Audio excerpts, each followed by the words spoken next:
Одна из интересных находок, представленных в экспозиции Национального музея, является чаша с эпиграфической надписью.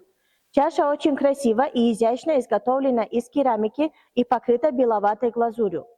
Создание сосудов, покрытых глазурью, стало популярным в средние века, и эта чаша является ярким примером.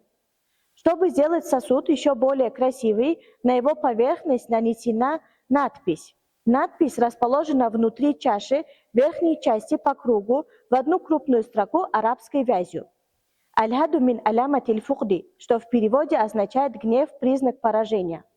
Подобные надписи на керамических и металлических предметах часто обладали воспитательными свойствами и направляли людей к добрым делам. Данная чаша была найдена во время археологических раскопок в памятнике Хульбук в 2005 году и датируется X-XI веками.